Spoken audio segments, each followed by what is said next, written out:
চেপে রেখেছিলাম, কিন্তু যখন স্যাররা গেছিলেন, ডক্টর তমনাশ স্যার, ডক্টর সুবর্ণ স্যার, আমি সুবর্ণ স্যারের কাছে কেঁদে কেঁদে বলে ফেলেছিলাম, জানেন স্যার, আমার মেয়েটা এখানে শোয়ানো ছিল, তার আমরা মুখটাও দেখতে পারিনি ভালো করে, তার আগে আমাদের টাকার অফার করা হয়েছিল। এটা যেই সুবর্ণ স্যারকে আমি বলি, তখন ওর বাবাও ভয়ে আমাকে পাশ থেকে বলছিল, বলে দিও না, বলে দিও না। কিন্তু আমি বলে দিয়েছিলাম, যেন আমার মেয়েটাই আমাকে বলছিল, মা বলে দিও, এত অন্যায় সহ্য করো না। তখন আমি বলে ফেলেছিলাম স্যারের কাছে, এবং স্যার নিচে নেমে এগুলো বলেছিলেন। তখনই ঘোলা থানার আইসি এবং সঞ্জীব মুখার্জি আমাদের বাড়িতে এসে বলে, তোমরা এগুলো বলে ফেলেছো, দেখো একজন পুলিশ কর্তাকে সাসপেন্ড করে দেওয়া হয়েছে, তোমরা এটা বলে ফেলেছো বলে তোমাদের কেসের আর তদন্ত হবে না। তো আমরা বললাম, আমি তো বলেই ফেলেছি, তো আর কি করব, বলেই যখন ফেলেছি, আমি তো মিথ্যা কথা বলিনি, আমি তো সত্যিই বলেছি, যা হওয়ার হোক। কিন্তু না, তুমি বলেছো, তো তুমি বলনি বলে একটা ভিডিও করো, এটা বলা হলো। পুলিশ সামনে দাঁড়িয়ে রয়েছে, সঞ্জীব মুখার্জি ভিডিও করলো। আমি বললাম, আমার সেদিন খুব শরীর খারাপ ছিল, আমি বসতে পারছি না। তাও বললো, না তুমি মা, তুমি বলে দিয়েছো, তোমারই বলতে হবে। আমাদের দিয়ে একটা মিথ্যা ভিডিও করে নেওয়া হলো। এবং যেদিন আরজি করে ওর বাবা আসতে চায়নি, ওর বাবা বারবার মানে এতই ভীত ছিল, বলছে আমি আরজি করে যাব না।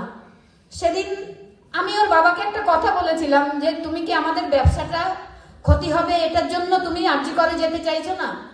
তখন খুব কান্নাকাটি করে ফেলেছিল এবং আমাকে বলেছিল, তুমিও কি আমাকে ওরকম মনে করছো?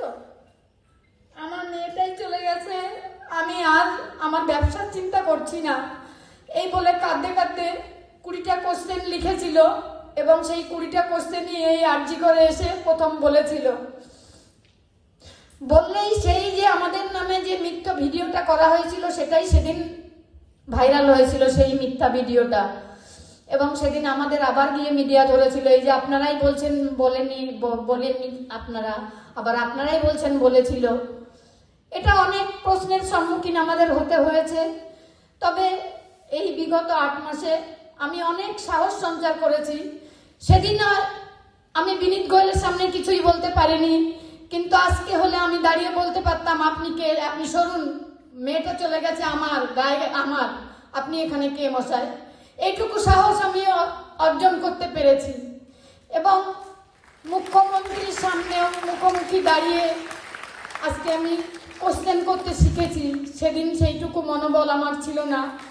এই মনোবলটুকু আপনারাই আমাকে জুগিয়েছেন, এবং যতদিন আমি ন্যায় বিচার না পাবো, এই মনোবলটুকু আপনারাই আমাকে জুগিয়ে যাবেন।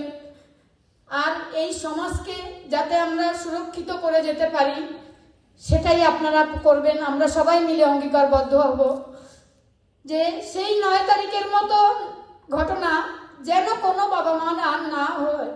কারণ আমার মেয়েটা স্বপ্ন দেখেছিল, একটা টালির ঘরে আমরা থাকতাম, সেখানে বৃষ্টি এলে আমরা ভিজে যেতাম, উঠে পড়তে হতো। সেখানে থাকতে মেয়ে আমার স্বপ্ন দেখেছিল, মা আমি ডাক্তার হব, বাপি আমি ডাক্তার হব। আমরা দিন রাত চেষ্টা করে শুধু তার স্বপ্নকেই পূরণ করতে চলেছিলাম।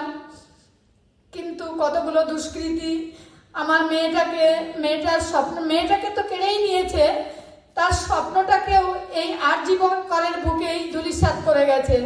তবে আমিও এই আরজি করের বুকেই অঙ্গীকার করব, যারা আমার এই আরজি করেই আমার মেয়ের নামটা মুছে দিতে চেয়েছিল, এই আরজি করের বুকে এবং আমি সারা পৃথিবীতে আমার মেয়ের নামটা যেন স্বর্ণাক্ষরে লিখে যেতে পারি, এটুকু আশীর্বাদ আপনারা আমাকে করবেন।